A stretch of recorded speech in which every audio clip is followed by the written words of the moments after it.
नमस्कार, जयसिंगपूर नगरी न्यूज मध्ये आपलं सहर्ष स्वागत। पाहूया आजच्या दिवसभरातील काही ठळक घडामोडी। भाजीपाला उत्पादक शेतकऱ्यांची संस्था स्थापन करण्यामध्ये श्री दत्त पुढाकार घेणार, उद्यान पंडित गणपतराव पाटील यांची ग्वाही। शिरोळ तालुका आणि परिसरामध्ये प्रत्येक वर्षी पूरस्थिती निर्माण होते, त्यामुळे शेतकऱ्यांचं प्रचंड मोठं नुकसान होतं। हे नुकसान काही अंशी टाळण्यासाठी शेतकऱ्यांनी भाजीपाल्याचं उत्पादन घेणं गरजेचं आहे। तसेच या भाजीपाल्याला हक्काची बाजारपेठ मिळवून देण्यासाठी शिरोळ तालुक्यातील भाजीपाला उत्पादक शेतकऱ्यांची संस्था स्थापन करण्यामध्ये श्री दत्त कारखाना पुढाकार घेतोय। यासाठी सर्वतोपरी मदत करण्यास आपण तयार आहोत, अशी ग्वाही उद्यान पंडित गणपतराव पाटील यांनी दिली।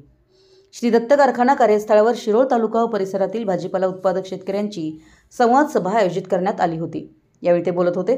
गणपतराव पाटील पुढे म्हणाले की श्री दत्त कारखान्याच्या विस्तारीकरणानंतर जादा गाळपासाठी जादा ऊसाची आवश्यकता आहे, पण नैसर्गिक आपत्तीमुळे शेतकऱ्यांचं मोठं नुकसान होतंय। या नुकसानीवर उपाययोजना करण्यासाठी आणि निर्यातक्षम भाजीपाला उत्पादन करून त्याला बाजारपेठ मिळवण्यासाठी सर्व शेतकऱ्यांनी मिळून एकजुटीनं संस्था स्थापन करणं आवश्यक आहे।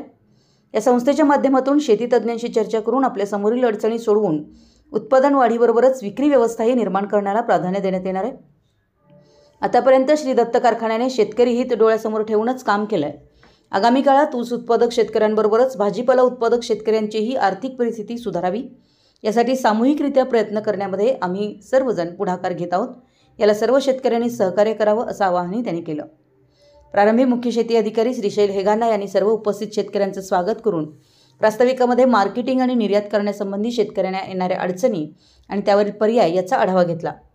यावेळी अनेक शेतकऱ्यांनी आपली मनोगत व्यक्त करून बाजारपेठ निर्माण करण्याबरोबरच आपल्या समोर येणाऱ्या अनेक अडचणींचा उहापोह केला। तसेच वर्षभरामध्ये योग्य नियोजन करून भाजीपाला घेतल्यास सर्व भाजीपाला उत्पादक शेतकऱ्यांना मोठा फायदा होऊ शकतो, यासाठी गणपतराव पाटील यांनी पुढाकार घ्यावा, असं आवाहन केलं। यावेळी ट्रस्टचे संचालक अंबादास नाणेवडेकर, माती परीक्षण अधिकारी एस पाटील, ऊस पुरवठा अधिकारी अमर चौगुले, शरद पाटील यांच्यासह शेती खात्याचे अधिकारी, मदतनीस व शिरोळ हातकणंगले तालुक्यातील शेतकरी मोठ्या संख्येने उपस्थित होते। आमच्या जयसिंगपूर नगरी न्यूज चॅनलला लाईक करा, सबस्क्राईब करा आणि हो, स्क्रीनवर दिसत असलेला व्हॉट्सअप नंबर तुमच्या मोबाईलमध्ये ॲड करा।